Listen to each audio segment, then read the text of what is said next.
Hi friends, welcome back to my YouTube channel. I hope ಎಲ್ಲ ಚೆನ್ನಾಗಿದ್ದೀರಾ ಅಂದ್ಕೊಂಡಿದ್ದೀನಿ. ನಾನು ಕೂಡ ಚೆನ್ನಾಗಿದ್ದೀನಿ. ಇವತ್ತೊಂದು ವ್ಲಾಗ್ ಬಂದು ಬೆಳಗ್ಗೆನೇ ಸ್ಟಾರ್ಟ್ ಮಾಡಿದೆ 5 o'clockಲ್ಲೇ. ಸೊ ತುಂಬ ದಿನ ಆಗಿತ್ತು ವ್ಲಾಗ್ನ ಮಾಡಿ. ಸೊ ಪಾಪಗೆ ಹುಷಾರಿರಲಿಲ್ಲ, ಸೊ ಅದಕ್ಕೆ ನಾನು ವ್ಲಾಗ್ನ ಮಾಡೋಕ್ಕೆ ಹೋಗಿರಲಿಲ್ಲ. ಹೊಸ್ದಾಗಿ ನನ್ನ ಚಾನಲ್ನ ಯಾರ್ಯಾರು ನೋಡ್ತಾ ಇದ್ದೀರಾ ಪ್ಲೀಸ್ ಸಬ್ಸ್ಕ್ರೈಬ್ ಮಾಡಿಕೊಂಡು ಸಪೋರ್ಟ್ ಮಾಡಿ. ಹಾಗೆ ವಿಡಿಯೋ ಇಷ್ಟ ಆದರೆ ಲೈಕ್ ಮಾಡಿ, ಶೇರ್ ಮಾಡಿ, ಹಾಗೆ ಕಮೆಂಟ್ ಮಾಡಿ. ಇದು ಬಂದು ಶುಕ್ರವಾರದ ದಿನದ ವ್ಲಾಗು. ಸೊ ಬೆಳಿಗ್ಗೆ 5 o'clockಗೆ ಎದ್ದೆ. ಇಷ್ಟು ದಿನ ಎದ್ದೊಳ್ತಿರ್ಲಿಲ್ಲ, 7 o'clock ಆಗಿರ್ತಿತ್ತು.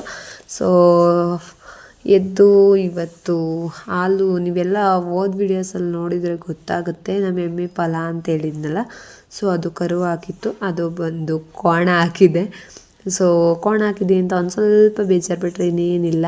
ಫಸ್ಟ್ ಸಲ ಕರು ಹಾಕಿದೆ ಎಮ್ಮೆ ಅಂತಲೇ ಹೇಳ್ಬೋದು. ಸೊ ಇವಾಗ ಬೆಳಿಗ್ಗೆನೇ ಎದ್ದು ಇವಾಗ ಹಾಲು ಕರ್ಕೊಳ್ತಾ ಇದ್ದೀನಿ, ಎಮ್ಮೆ ಕರ ಬಿಟ್ಬಿಟ್ಟು. ಸೊ ಅದಾದಮೇಲೆ ನಾನು ಹಾಲನ್ನು ಕೂಡ ಕರ್ಕೊಳ್ತಾ ಇದ್ದೀನಿ. ಸೊ ಇವತ್ತು ಬಂದು ವಾರ ಮಾಡಬೇಕಿತ್ತು. ಹಾಗೆ ಎಮ್ಮೆಗೆ 8 ದಿನ ತುಂಬಿರೋದ್ರಿಂದ ಸೊ ನಿನ್ನೆ ಮೊಸರುಗೆ ಎಪ್ಪ ಹಾಕಿದ್ದು. ಸೊ ಬೆಣ್ಣೆ ತೆಗೆದು ತುಪ್ಪ ಮಾಡಿ ದೀಪ ಹಚ್ಬೇಕು ದೇವರಿಗೆ. ಸೊ ಅದರಿಂದ ನಾನು ಬೇಗನೆ ಎದ್ದು ಇವತ್ತು ಕೆಲಸಗಳನ್ನ ಮಾಡ್ಕೊಳ್ಳೋಣ ಅಂದ್ಬಿಟ್ಟು 5 ಗಂಟೆಗೆ ಎದ್ದೆ. ಸೊ ಎದ್ದಾದಮೇಲೆ ಎಮ್ಮೆನ ಇಲ್ಲಿ ಹಾಲು ಕರ್ಕೊಳ್ಳೋಣ ಅಂದ್ಬಿಟ್ಟು ಸೊ ಹಾಲು ಕರ್ಕೊಳ್ತಾ ಇದ್ದೀನಿ. ಸೊ ಅಮ್ಮಂಗೆ ಸ್ವಲ್ಪ ಹುಷಾರಿರಲಿಲ್ಲ, ಸೊ ಅವರು ಕೂಡ ಮಲಗಿದ್ರು. ಸೊ ಡೈಲಿ ಕೆಲ್ಸಕ್ಕೆ ಹೋಗ್ತಾರಲ್ವ, ಸೊ ಅವರಿಂದ ಮೈ ಸ್ವಲ್ಪ ಹುಷಾರಿಲ್ಲ ಅಂತಿದ್ರು. ಸೊ ಅದಕ್ಕೆ ನಾನೇ ಎದ್ದು ಹಾಲನ್ನ ಕರ್ಕೊಳ್ಳೋಣ ಅಂದ್ಬಿಟ್ಟು ಕರ್ಕೊಳ್ತಾ ಇದ್ದೀನಿ. ಸೊ ಹಳ್ಳಿ ಜೀವನ ಅಂದರೆ ಇದೆ. ಡೈಲಿ ಬೇಗ ಹಸು ಎಮ್ಮೆ ಸಾಕಿರೋರು, ಹಾಲು ಕರೆಯುವಂಥ ಹಸುಗಳಿದ್ರೆ ಬೆಳಗ್ಗೆ ಬೇಗನೆ ಎದ್ದೊಳ್ತಾರೆ. ಸೊ 5 ಗಂಟೆಗೆ ಡೈರಿಗೆ ಹೋಗೋದ್ರಿಂದ ಸೊ ಎಲ್ಲ ಎದ್ದು ಕೆಲಸ ಮುಗಿಸ್ತಾರೆ ಅವರು ಕೂಡ. ಸೊ ನಾನು ಎದ್ದೊಳ್ತಾ ಇರಲಿಲ್ಲ. ಸೊ ಇವಾಗ ಎಮ್ಮೆ ಕರು ಆಗಿರೋದ್ರಿಂದ ಸೊ ಎದ್ದೊಳ್ಳೇಬೇಕು. ಸೊ ಅದರಿಂದ ಎದ್ದು ಹಾಗೆ ಕೆಲಸಗಳು ಬೇಗ ಸಾಗ್ತವೆ. ನಂದೊಂದು ಅದೇ ಒಂದು ಖುಷಿ, ಬೇಗ ಕೆಲಸಗಳು ಸಾಗ್ತವೆ. ಹಾಗೆ ಪಾಪುನು ಕೂಡ ನೋಡ್ಕೊಳ್ಬೇಕಲ್ವ. ಬೇಗ ಕೆಲಸ ಆದರೆ ಪಾಪುನು ಕೂಡ ನೋಡಿಕೊಂಡು ಮೇಂಟೈನ್ ಮಾಡ್ಕೊಂಡು ಹೋಗ್ಬೋದು ಅಂತ. ಸೊ ಇವಾಗ ಎಮ್ಮೆಯಲ್ಲಿ ಹಾಲು ಕರೆದಾಯಿತು, ತೊಗೊಂಡ್ಬಿಡ್ಬಿಟ್ಟು ಬಂದು ಎಮ್ಮೆ ಕರ ಒಳಗಡೆ ಕಟ್ಟಾಕ್ತೀವಿ. ಸೊ ಅದನ್ನು ಕಟ್ಟಾಕ್ಬಿಟ್ಟು ಸೊ ಇವಾಗ ತೊಪ್ಪೆನ ಕಲಿಸ್ಕೊಳ್ತಾ ಇದ್ದೀನಿ, ಸಗಣಿ ಹಾಕೋಣ ಅಂದ್ಬಿಟ್ಟು. ಸೊ ಇವಾಗ ಕಸ ಎಲ್ಲ ಮೊದಲೇ ಗುಡಿಸಿದ್ದೆ. ಸೊ ಸ್ವಲ್ಪ ಬೇಗನೆ ಹಾಕ್ತಾಯಿದ್ದೀನಿ, ಏಕೆಂದರೆ ಆಡು ಈಚೆ ಕಟ್ಟಾಕಬೇಕಲ್ವ. ಸೊ ಅದಕ್ಕೆ ಸೊ ಆಲೇ ಟೈಮೇ ಆಗೋಯ್ತು ನೋಡೋಕ್ಕೆ ಇವಾಗ ಎದ್ದು 5 o'clockಲ್ಲಿ ಎದ್ದೆ. ಆಲೇ 5:40 ಆಗೋಯ್ತು. ಹಾಲು ಕರೆದು ಎಮ್ಮೆ ಕರ ಎಲ್ಲ ಒಳಗಡೆ ಕಟ್ಟಾಕೆಲ್ಲ ಮಾಡುವಷ್ಟರಲ್ಲೇ ಟೈಮ್ ಆಯಿತು, ತೊಪ್ಪೆಲ್ಲ ಎತ್ತಾಕುವಷ್ಟರಲ್ಲೇ. ಸೊ ಇವಾಗ ಸಗಣಿ ಹಾಕ್ತಾಯಿದ್ದೀನಿ. ಸಗಣಿ ಹಾಕ್ಬಿಟ್ಟು ಬೇರೆ ಕೆಲಸಗಳೆಲ್ಲನೂ ಕೂಡ ಬೇಗ ಮಾಡ್ಕೊಳ್ಬೇಕು. ಪಾಪು ಮತ್ತು ಹಸ್ಬೆಂಡ್ ಮಲಗಿದ್ದಾರೆ. ಸೊ ಹಸ್ಬೆಂಡ್ 9 ಗಂಟೆಗೆ ಕೆಲ್ಸಕ್ಕೆ ಹೋಗ್ತಾರೆ. ಸೊ ಅಷ್ಟರಲ್ಲಿ ನಾಷ್ಟ ಎಲ್ಲ ರೆಡಿ ಮಾಡಿ ಎಲ್ಲ ಕೆಲಸ ಮಾಡ್ಕೊಳ್ಬೇಕು. ಹಾಗೆ ಮನೆ ಒರೆಸೋದೆಲ್ಲ ಕ್ಲೀನಿಂಗ್ ಇರೋದ್ರಿಂದ ನಾನು ಇವತ್ತು ಬೇಗನೆ ಎದ್ದು ಕೆಲಸ ಮಾಡ್ಕೊಳ್ಳೋಣ ಅಂದ್ಬಿಟ್ಟು ಸ್ಟಾರ್ಟ್ ಮಾಡಿದೆ. ಆದರೂ ಹಳ್ಳಿ ಜೀವನನೇ ಒಂಥರ ನೆಮ್ಮದಿ ಅಂತ ಹೇಳ್ಬೋದು. ಬೇರೆ ಕಡೆ ಕೆಲಸಕ್ಕೆ ಹೋದರೆ ಪ್ರೆಷರ್ ಇರುತ್ತೆ, ಮಾಡಲೇಬೇಕು ಅನ್ನೋದು. ಸೊ ನಾವೇ ಹಾಲು ಕರ್ಕೊಂಡು ನಮ್ಮ ಕೆಲಸ, ನಮ್ಮ ಹಳ್ಳಿ ಜೀವನ ಅಂತಂದರೆ ಯಾರಿಗೂ ಏನು ಅನ್ನೋದು ಇಲ್ಲ. ನಮ್ಮ ಕೆಲಸಗಳನ್ನ ನಾವೇ ಜವಾಬ್ದಾರಿಯುತವಾಗಿ ಮಾಡ್ಕೊಂಡು ಹೋಗ್ತೀವಿ ಅನ್ನೋದೊಂದು ನಂಬಿಕೆ. ಸೊ ಅದಾದಮೇಲೆ ಸಗಣಿ ಎಲ್ಲ ಹಾಕಾಯ್ತಲೆ ಎಮ್ಮೆನೂ ಕೂಡ ತೊಳಿತಾ ಇದ್ದೀನಿ. ಸೊ ಎಮ್ಮೆನ ಬಂದು ನಾವು ತಣ್ಣೀರಲ್ಲಿ ತೊಳಿತಾ ಇಲ್ಲ, ಯಾಕಂದರೆ ಹೀಟ್ರ್ ಹಾಕಿದ್ದೆ. ಸೊ ಹೀಟ್ರ್ ಹಾಕಿದ್ದೆ, ಅದರಿಂದ ಬಿಸಿನೀರಲ್ಲೇ ತೊಳಿತಾ ಇದ್ದೀನಿ ಎಮ್ಮೆನ. ನಮಗೆ ಚಳಿ ಹಿಡ್ಸುತ್ತೆ ಪಾಪ, ಎಮ್ಮೆಗಳಿಗೆ ಚಳಿ ಹಿಡ್ಸಲ್ವ ಅಂದ್ಬಿಟ್ಟು ಬಿಸಿನೀರಲ್ಲೇ ಮೈನ ತೊಳಿತಾ ಇದ್ದೀನಿ. ಸೊ ಮೈ ತೊಳೆದೈತ್ಲೆ ಬೇರೆ ಕಡೆ ಕಟ್ಟಾಕ್ಬಿಟ್ಟು ಕೊಟ್ಟಿಗೆನೂ ಇದು ಮುಂಚೆನೇ ಕಟ್ಕೊಳ್ತಾ ಇದ್ದೀವಿ, ಮುಂಚೆ ಕಟ್ಟಾಕೊಳ್ತಾ ಇಲ್ಲ. ಸೊ ಎಲ್ಲನೂ ಕೂಡ ರೆಡಿ ಮಾಡಿಕೊಂಡು ತೊಳಿಬೇಕು ಅದನ್ನು. ಅದಕ್ಕೆ ಫಸ್ಟ್ ಎಮ್ಮೆ ತೊಳಿತಾ ಇದ್ದೀನಿ. ಅಲ್ಲಿ ನಮ್ಮ ಮಮತಾವು ಕೂಡ ತೊಳಿತಾ ಇದ್ದಾರೆ. ಸೊ ಅವರು ಡೈಲಿ ಎದ್ದೊಳ್ತಾರೆ 5 o'clockಗೆ, ಯಾಕಂದರೆ 2 ಹಸು ಇದೆ, 2 ಹಸು ಕೂಡ ಕರಿತಾವೆ. ಸೊ ಅವ್ರು ಎದ್ದೊಳ್ತಾರೆ. ನಾವು ಇಷ್ಟು ದಿನ ಎದ್ದೊಳ್ತಾ ಇರಲಿಲ್ಲ. ಇವಾಗ ಒಂದು 8 ಡೇಸಿಂದ ಎದ್ದು, ಅದು ನಾವು ಇಷ್ಟು ದಿನ 5 ಗಂಟೆಗೆ ಎದ್ದಿರಲಿಲ್ಲ. ಸೊ ಇದೇ ಫಸ್ಟ್ 5 ಗಂಟೆಗೆ ಎದ್ದೊಳಿರೋದು, ಯಾಕಂದರೆ ಎಮ್ಮೆಲಿ ಹಾಲು ಕರೆದು ಅಷ್ಟರಲ್ಲಿ ಈಚೆ ಕೆಲಸ ಎಲ್ಲ ಮುಗಿಸ್ಕೊಳ್ಳೋಣ ಅಂದ್ಬಿಟ್ಟು ಬೇಗನೆ ಎದ್ದೆ. ಇವಾಗ ಎಮ್ಮೆ ಎಲ್ಲನೂ ಕೂಡ ತೊಳಿತಾ ಇದ್ದೀನಿ.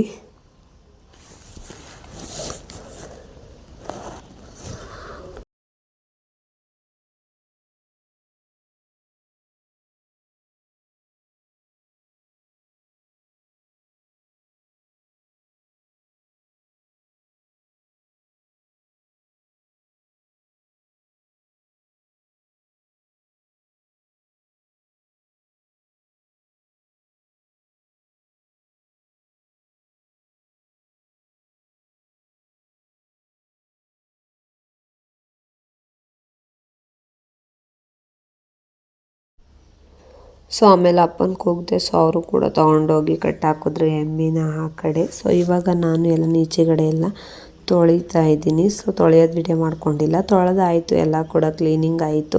ಸೊ ಸಗಣಿ ಎಲ್ಲ ಹಾರಿತ್ತಲ್ವ, ಸೊ ಆಡನ್ನು ಕೂಡ ಈಚೆ ಬಂದು ಕಟ್ಟಾಕೊಳ್ಳೋಣ ಅಂದ್ಬಿಟ್ಟು ಒಳಗಡೆ ಇರೋ ಆಡನ್ನ ಈಚೆ ಕಟ್ಟಾಕೋಣ ಅಂದ್ಬಿಟ್ಟು ಒಳಗೆ ಹೋದೆ. ಸೊ ಅಲ್ಲಿ ಇಕ್ಕೆಗಳೆಲ್ಲ ಇದೆ ಅಲ್ವಾ, ಅದೆಲ್ಲನೂ ಗುಡಿಸ್ಕೊಂಡು ಬರಬೇಕು ಅಂದ್ಬಿಟ್ಟು. ಸೊ ಆಡುಗಳು ನೋಡಿ ಈಚೆ ಕಟ್ಟಾಕೋದನ್ನೇ ಕಾಯ್ತಾ ಇರ್ತವೆ ಯಾವಾಗಲೂ ಕೂಡ. ಸೊ ಅವಕ್ಕೂ ಒಂಥರ ಬೇಜಾರಲ್ವ ಒಳಗಡೆ ಕೂಡ ಹಾಕಿದ್ರೆ ಅದರಿಂದ. ಸೊ ಇವಾಗ ಈಚೆಗಡೆ ಕಟ್ಟಾಕ್ಬಿಟ್ಟು ಇಕ್ಕೆನೂ ಕೂಡ ಗುಡಿಸ್ಕೊಂಡು ಹೋಗ್ತಾ ಇದ್ದೀನಿ. ಸೊ ಇವಾಗ ಇಲ್ಲಿ ರಂಗೋಲಿ ಬಿಟ್ಬಿಟ್ಟು ವಿಡಿಯೋ ಮಾಡ್ಕೊಂಡಿಲ್ಲ, ವಿಡಿಯೋ ಆನ್ ಆಗಿತ್ತು ಅಂದ್ಕೊಂಡೆ, ಆಫ್ ಆಗಿತ್ತು. ಸೊ ರಂಗೋಲಿ ಕೂಡ ಒಂದು ಚಿಕ್ಕದಾಗಿ ಒಂದು ಚೊಕ್ಕವಾಗಿ ರಂಗೋಲಿ ಬಿಡುತ್ತೆ. ಸೊ ಅದಾದಮೇಲೆ ಅತ್ತೆ ಎದ್ದು ಅವರು ಕೂಡ ಎದ್ದು ಕಾಫಿ ಮತ್ತು ಹಾಲನ್ನ ಕಾಯಿಸ್ಬಿಟ್ಟು ಅವರು ಕೆಲಸಕ್ಕೆ ಹೊರಟರು ಭತ್ತ ಕೊಯ್ಯೋಕ್ಕೆ. ಸೊ ನಾವು ಪಾಪುಗೂ ಹಾಲು ಕೊಟ್ಬಿಟ್ಟು ಹಸ್ಬೆಂಡ್ಗೆ ಹಾಲು ಕೊಡೋಕೆ ಹೋದೆ. ಸೊ ಅವ್ರು ವೀಡಿಯೋ ಮಾಡ್ಕೊಳ್ತವ್ರೆ ಅಂತ ಬೈತಾ ಇದ್ರು. ಸೊ ಬೈಕಳಿ ಅಂದ್ಬಿಟ್ಟು ಸುಮ್ಮನಾದೆ. ಸೊ ಅವ್ರಿಗೆ ವೀಡಿಯೋದಲ್ಲೆಲ್ಲ ಬರೋಕ್ಕೆ ಇಷ್ಟ ಇಲ್ಲ. ಸೊ ಅದಾದಮೇಲೆ ಅಕ್ಕಿ ಹಾಕಿದ್ದೆ ಮೊದಲೇ ಇದು ನಿಂಬೆಹಣ್ಣು ಚಿತ್ರಾನ್ನ ಮಾಡೋಣ ಅಂತ ಅಂದ್ಬಿಟ್ಟು. ಸೊ ಇವಾಗ ನಾನು ನಿಂಬೆಹಣ್ಣು ಚಿತ್ರಾನ್ನ ಮಾಡ್ಕೊಳ್ಳೋಕ್ಕೆ ಆಯಿಲ್ ಹಾಕ್ಕೊಂಡು ಕಡಲೆ ಬೀಜ ಹಾಕ್ಕೊಂಡು ಕಡಲೆಬೇಳೆ ಹಾಕ್ಕೊಂಡು ಫ್ರೈ ಮಾಡ್ಕೊಳ್ತಾ ಇದ್ದೀನಿ. ಸೊ ಬೇಗ ಆಗುತ್ತೆ ಬ್ರೇಕ್ಫಾಸ್ಟ್ಗೆ ಈಸಿಯಾಗಿ ಅಂತಲೇ ಹೇಳ್ಬೋದು. ಸೊ ಅವ್ರಿಗಲ್ವಾ ಅಂದ್ಬಿಟ್ಟು ನಾನು ಮಾಡ್ಕೊಳ್ತಾ ಇದ್ದೆ. ಸೊ ನಮಗೆ ಸಾರಿತ್ತು ರಾತ್ರಿದು. ಸೊ ನಾವೆಲ್ಲ ತಂಗ್ಳು ಪಂಗ್ಳು ಅಂತ ಅನ್ನಲ್ಲ, ಹಳ್ಳಿ ಜನ ಅಲ್ವಾ, ನಮಗೇನಿಲ್ಲ, ರಾತ್ರಿ ಸಾರಿತ್ತು. ಸೊ ಅವ್ರಿಗೆ ಅದಕ್ಕೆ ಹಸ್ಬೆಂಡ್ಗೆ ನಿಂಬೆಹಣ್ಣು ಚಿತ್ರಾನ್ನ ಮಾಡ್ಕೊಳ್ಳೋಣ ಅಂದ್ಬಿಟ್ಟು ಮಾಡ್ಕೊಳ್ತಾ ಇದ್ದೆ. ಸೊ ಫಸ್ಟು ಕಡಲೆ ಬೀಜ ಕಡಲೆಬೇಳೆ ಹಾಕ್ಕೊಂಡು ಫ್ರೈ ಮಾಡಿಕೊಂಡು ಆಮೇಲೆ ಹಸಿರು ಮೆಣಸಿನ್ಕಾಯಿ, ಕರಿಬೇವಿನ ಸೊಪ್ಪು, ಈರುಳ್ಳಿ ಎಲ್ಲ ಸಾಸಿವೆ ಎಲ್ಲನೂ ಹಾಕ್ಕೊಂಡು ಕೂಡ ಫ್ರೈ ಮಾಡ್ಕೊಳ್ಬೇಕು. ಸೊ ಈಸಿಯಾಗಿ ಬೇಗ ಆಗುತ್ತೆ ಬ್ರೇಕ್ಫಾಸ್ಟ್ಗೆ. ಕೆಲಸಕ್ಕೆ ಹೋಗ್ತಾರಲ್ವ ಅಂದ್ಬಿಟ್ಟು ನಾನು ಬೇಗ ಮಾಡ್ಕೊಳ್ಳಿ, ಏನಾರು ಟೈಮ್ ಆಯಿತು ಅಂದರೆ ಸೊ ನಾನು ಇದನ್ನೇ ಚೂಸ್ ಮಾಡ್ಕೊಳ್ತೀನಿ. ಸೊ ಇವಾಗ ರುಚಿಗೆ ಬೇಕಾದಷ್ಟು ರುಚಿ ಹಾಕ್ಕೊಂಡು ಅರಿಶಿನ ಪುಡಿ ಹಾಕ್ಕೊಂಡು ಫ್ರೈ ಮಾಡ್ಕೊಳ್ತಾ ಇದ್ದೀನಿ. ಸೊ ಇದನ್ನು ಫ್ರೈ ಮಾಡ್ಕೊಂಡೈತ್ಲೆ ಒಂದು ಚಿಕ್ಕ ನಿಂಬೆಹಣ್ಣಿತ್ತು. ಸೊ ಅದನ್ನು ತಗೊಂಡು ನಿಂಬೆಹಣ್ಣು ರಸನ ಕೂಡ ಆ್ಯಡ್ ಮಾಡಿಕೊಂಡು ಒಂದು 30 ಸೆಕೆಂಡ್ಸು ಫ್ರೈ ಮಾಡ್ಕೊಳ್ಬೇಕು. ಸೊ ಫ್ರೈ ಮಾಡ್ಕೊಂಡಾಯ್ತಲೆ ಅನ್ನ ಊರಾಗಿರಬೇಕು. ಸೊ ಇವತ್ತು ಬೆಳೆ ಸಣ್ಣಕ್ಕಿ ತೊಗೊಂಡಿದ್ದೀನಿ. ಸೊ ಅದು ಹಾಕ್ಕೊಂಡಿದ್ದೆ. ಸೊ ಅದೆಲ್ಲನೂ ಕೂಡ ನೀಟಾಗಿ ಮಿಕ್ಸ್ ಕೊಟ್ಕೊಂಡು ಹಾಕ್ಕೊಂಡು ಲಾಸ್ಟ್ನಲ್ಲಿ ಕೊತ್ತಂಬರಿ ಸೊಪ್ಪು ಹಾಕ್ಕೊಂಡು ಮಿಕ್ಸ್ ಕೊಡ್ತಾ ಇದ್ದೀನಿ. ಸೊ ಈಸಿಯಾಗಿ ಬೇಗ ಆಗುತ್ತೆ ಬ್ರೇಕ್ಫಾಸ್ಟ್ ರೆಸಿಪಿ ಅಂತ ಹೇಳ್ಬೋದು. ಇದನ್ನು ನಾಷ್ಟ ಮಾಡಿಬಿಟ್ಟು ಅವ್ರಿಗೂ ಕೂಡ ಹಾಕ್ಕೊಟ್ಟೆ. ಅವ್ರು ವೀಡಿಯೋ ಮಾಡೋದು ಇಷ್ಟ ಇಲ್ಲ ಅಂತಾರೆ, ಸೊ ಬೈತಾರೆ ಅಂದ್ಬಿಟ್ಟು. ಸೊ ಅವ್ರಿಗೆ ಗೊತ್ತಿಲ್ಲದಂಗೆ ವೀಡಿಯೋ ಮಾಡ್ಕೊಳ್ತೀನಿ, ಗೊತ್ತಿಲ್ಲದಂಗೆ ವೀಡಿಯೋ ಮಾಡಿದ್ರೆ ಬೈತಾರೆ. ಸೊ ಅದರಿಂದ ನಾನು ಇವಾಗ ಅವ್ರಿಗೂ ಕೂಡ ಊಟ ಕೊಟ್ಬಿಟ್ಟು ಅವರು ಕಳಿಸ್ದೆ. ಆಮೇಲೆ ಪಾಪಗೂ ಕೂಡ ಊಟ ಮಾಡಿಸ್ಬಿಟ್ಟು ನಾನು ಕೂಡ ಊಟ ಮಾಡಿಕೊಂಡೆ. ಚೆನ್ನಾಗಿತ್ತು ನಿಂಬೆಹಣ್ಣು ಚಿತ್ರಾನ್ನ. ಸೊ ಅದಾದಮೇಲೆ ಮಾಡಿಕೊಟ್ಬಿಟ್ಟು ಅವ್ರನ್ನೂ ಕಳಿಸ್ಬಿಟ್ಟು ನನ್ನ ಕೆಲಸಗಳನ್ನ ಸ್ಟಾರ್ಟ್ ಮಾಡಿದೆ. ಮನೆ ಕಸ ಎಲ್ಲ ಗುಡಿಸಿ ಎಲ್ಲ ಕ್ಲೀನಿಂಗ್ ಎಲ್ಲ ಮಾಡ್ಕೊಂಡಾದ್ಮೇಲೆ ಸೊ ಇವಾಗ ನಾನು ಒರೆಸ್ಕೊಳ್ತಾ ಇದ್ದೀನಿ. ಸೊ ನಾನೆಲ್ಲ ಕೆಲಸ ಮುಗಿಸ್ಕೊಳ್ಳೋ 12 o'clock ಆಗೋಯಿತು. ಅಮ್ಮ ಬೇರೆ ಬಂದಿದ್ರಲ್ವ, ಪಾಪು ನಿಂತ್ಕೊಂಡಿದ್ರು. ಸೊ ನಾನು ಕೂಡ ಎಲ್ಲ ಮನೆಯೆಲ್ಲ ಒರೆಸ್ಕೊಂಡು ಅವರು 2 o'clock ಮತ್ತೆ ಕೆಲ್ಸಕ್ಕೆ ಹೋಗ್ತಾರೆ ಭತ್ತ ಕೊಯ್ಯೋಕ್ಕೆ. ಸೊ ಅಷ್ಟರಲ್ಲಿ ನಾನು ಕೆಲಸಗಳನ್ನ ಮುಗಿಸ್ಕೊಳ್ಳೋಣ ಅಂದ್ಬಿಟ್ಟು ಸ್ಟಾರ್ಟ್ ಮಾಡಿದೆ. ಅವ್ರು ಹೋಗೋದಕ್ಕೆ ಮನೆ ಕೆಲಸ ಎಲ್ಲ ಮುಗಿಸ್ಕೊಂಡೆ. ಸೊ ಆಮೇಲೆ ಅವರು ಬರೋದು ಇನ್ನು 5 o'clock ಇನ್ನು ಬೇಜಾನ್ ಕೆಲಸಗಳಿರ್ತಾವಲ್ವ. ಸೊ ನಮಗೂ ಒಂದೊಂದು ಮಾಡ್ಕೊಳ್ತಾ ಇದ್ದೆ. ಪಾಪು ಇರೋದ್ರಿಂದ ಸ್ವಲ್ಪ ಕೆಲಸಗಳು ಮಾಡ್ಕೊಳ್ಳೋದು ಹಿಂಸೆನೇ, ಬಟ್ ಆದರೂ ಮಾಡಲೇಬೇಕು, ವಾರ ಮಾಡಲೇಬೇಕು ಅನ್ನೋದೊಂದು ಮಾಡ್ತಾ ಇರ್ತೀನಿ ಅಲ್ಲಲ್ಲೇ ನಾನು. ಬಂದು ಚೋಳ ಮಣ್ಣು ಅಂತ ಹಳ್ಳಿ ಸೈಡ್. ಸೊ ಇದು ಬಂದು ಚೋಳ ಮಣ್ಣು, ನಿಮಗೆಲ್ಲ ಯಾರಿಗಾರ ಪರಿಚಯ ಇದೆಯಾ ಅಂತ ಅಷ್ಟೇ. ಸೊ ಇದು ಬಂದು ನಾವು ಬೆಳಗಕ್ಕೆ ಉಪಯೋಗಿಸ್ತೀವಿ. ಹಳ್ಳಿ ಜನಕ್ಕೆ ಆಲ್ಮೋಸ್ಟ್ ಗೊತ್ತಿರುತ್ತೆ ಅಂದ್ಕೊಳ್ತೀವಿ. ಬೆಳಗಕ್ಕೆ ಉಪಯೋಗಿಸ್ತಾರೆ ಇದನ್ನು. ಹಿಂದಿನ ಕಾಲದಲ್ಲಿ ಇದು ಬಟ್ಟೆಗಳನ್ನ ಒಗೆಯೋಕ್ಕೂ ಕೂಡ ಉಪಯೋಗಿಸ್ತಿದ್ರಂತೆ. ಇದ್ರ ಜೊತೆ ಸ್ವಲ್ಪ ಸೋಪ್ ಹಾಕೊಂಡು ಬೆಳಗಿದ್ರೆ ಪಾತ್ರೆಗಳು ಅಷ್ಟೇ ಕ್ಲೀನ್ ಆಗ್ತವೆ. ಸೊ ನಿಮ್ಗೆ ಯಾರಿಗಾದ್ರೂ ಪರಿಚಯ ಇದ್ರೆ ಚೋಳ ಮಣ್ಣು ಪ್ಲೀಸ್ ಕಮೆಂಟ್ ಹಾಕಿ, ನಮಗೂ ಕೂಡ ಪರಿಚಯ ಇದೆಯಾ ಅಂತ. ಇಲ್ಲ ನಿಮ್ಮೂರಲ್ಲಿ ಯಾವ ರೀತಿ ಬೆಳಕಕ್ಕೆ ಮಣ್ಣು ಉಪಯೋಗಿಸಿದ್ರೆ ಯಾವ ಮಣ್ಣು ಅಂತ ಕಮೆಂಟ್ ಮಾಡಿ. ಸೊ ಈ ಮಣ್ಣು ಅಮ್ಮ ತುಂಬ್ಕೊಂಡು ಬಂದಿದ್ರು ಹೊಲದ ಹತ್ರ, ಬೇರೆ ಕಡೆ ಹೊಲ ಕರ್ಲು ಅಂತಾರೆ. ಸೊ ಅಲ್ಲಿತ್ತಂತೆ ತುಂಬ್ಕೊಂಡು ಬಂದಿದ್ರು. ಸೊ ಅದನ್ನು ಸ್ಟೋರ್ ಮಾಡ್ಕೊಳ್ತಾ ಇದ್ದೆ ಒಂದ್ರಿ ಮಾಡಿ. ಸೊ ನಾನು ಕೂಡ ಆಮೇಲೆ ಮೊಸರು ಇತ್ತಲ್ವ, ಸ್ವಲ್ಪ ಕಲ್ಲಕ್ಕೆ ಮಡ್ಗಮ್ಮ ಅಂತ ಅಂದಿದ್ರು ನಮ್ಮಮ್ಮ ಅತ್ತೆ. ಸೊ ಅದರಿಂದ ನಾನು ಕೂಡ ಸಿಲ್ಬ್ಕೊಳ್ತಾ ಇದ್ದೀನಿ. ಮಜ್ಜಿಗೆನ ನೀಟಾಗಿ ಸಿಲ್ಬಿ ಮಡಗಿ ಬಂದು ನಾನು ಬೆಣ್ಣೆ ತೊಗೊಳ್ತೀನಿ ಅಂತ ಅಂದಿದ್ರು. ಸೊ ಅದರಿಂದ ನಾನು ಸಿಲುಬ್ತಾ ಇದ್ದೀನಿ. ನಮ್ಮ ಬೆಳ್ಳೂರಲ್ಲಾದರೆ ದೊಡ್ಡದು ಮಂತಿರುತ್ತೆ, ಸೊ ಹಗ್ಗ ಹಾಕಿ ಸಿಲುಬ್ತಾರೆ. ಸೊ ಇದು ಬಂದು ಚಿಕ್ಕ ಮಂತು. ಸೊ ನನಗೆ ಹಿಂಸೆ ಆಗ್ತಾಯಿತ್ತು ಮೊಸರು ಮಜ್ಜಿಗೆ ಸಿಲ್ಬಕ್ಕೆ. ಸೊ ಬೆಳ್ಳೂರಲ್ಲಿ ನಿಮ್ಗೆ ಹೋದಾಗ ಒಂದ್ಸಲ ತೋರಿಸ್ತೀನಿ. ಅದು ಬಂದು ದೊಡ್ಡದು ಮಂತು, ಹಗ್ಗ ಹಾಕಿ ಸಿಲುಬ್ತಾರೆ, ತುಂಬ ಚೆನ್ನಾಗಿರುತ್ತೆ. ನನಗೂ ಅದ್ರಲ್ಲಿ ಸಿಲ್ಬಕ್ಕೆ ಇಷ್ಟ. ಸೊ ಇದು ಹಸಿ ಹಿಂಸೆ ಅಂತ ನನಗೆ ಅನ್ನಿಸ್ತಾ ಇತ್ತು. ಸೊ ಇವಾಗ ಮೊಸರು ಕೂಡ ಸಿಲ್ಬ್ ಮಡಗಿದೆ. ಅದಾದಮೇಲೆ ಅಮ್ಮ ಬಂದರು. ನಾನು ಹಾಲೆಲ್ಲ ಕರೆದು ಎಲ್ಲ ಮಾಡಿ ಕಸ ಎಲ್ಲ ಕೆಲಸ ಮುಗಿಸೋದ್ಮೇಲೆ ಅವ್ರಿಗೂ ಕೂಡ ನೀರು ಕಾಯಿಸ್ದೆ. ಅವರು ಅಮ್ಮ ಮತ್ತು ಅವರ ಮೊಮ್ಮಗ ಇಬ್ಬರು ನೀರು ಇಕ್ಕೊಂಡು ಸೊ ಮಧ್ಯೆ ಸಿಲುಕ್ತಾ ಇದ್ರೆ ಅವನು ಕೂಡ ನಾನು ಸಿಲುಕ್ತೀನಿ ಅಂದ್ಬಿಟ್ಟು ಸಿಲುಕ್ತಾ ಇದ್ದೀನಿ. ಇದು ಕೆಲಸ ಎಲ್ಲ ಆಗಿತ್ತು. ನಾನು ಅಡುಗೆ ಮಾಡ್ಕೊಳ್ತಾ ಇದ್ದೆ. ಸೊ ಅವರು ಕೂಡ ಸ್ನಾನ ಮಾಡಿಕೊಂಡು ಬೆಣ್ಣೆ ತಗೊಳ್ತಾ ಇದ್ರು. ದೇವ್ರಿಗೆ ದೀಪ ಹಚ್ಚೋಣ ಅಂತ. ಸ್ವಲ್ಪನೇ ಬೆಣ್ಣೆ ಬಂದಿರೋದು ಅಂತ ಇದ್ರು. ಸೊ ಅದು ಬಂದು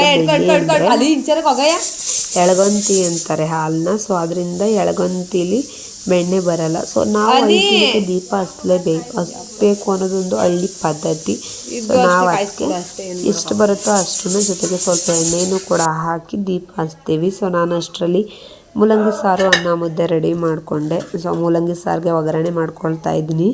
ಸೊ ಇವತ್ತೊಂದು ದಿನ ಹೀಗಿತ್ತು ಅಂತಲೇ ಹೇಳ್ಬೋದು. ನಾನು ಇನ್ನೂ ಕೂಡ ಸ್ನಾನ ಮಾಡಿಲ್ಲ, ಮಾಡಬೇಕು.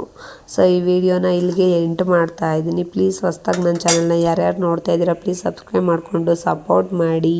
ಈ ವಿಡಿಯೋ ಹೇಗೆ ಬಂತು ಅಂತ ಕಮೆಂಟ್ ಮಾಡಿ ಪ್ಲೀಸ್. ಇನ್ಯಾವ ರೀತಿ ನಾನು ವಿಡಿಯೋ ಮಾಡಬೇಕು ನಿಮ್ಮ ಅನಿಸಿಕೆನ ಹಾಗೆ ಕಮೆಂಟ್ ಮಾಡಿ.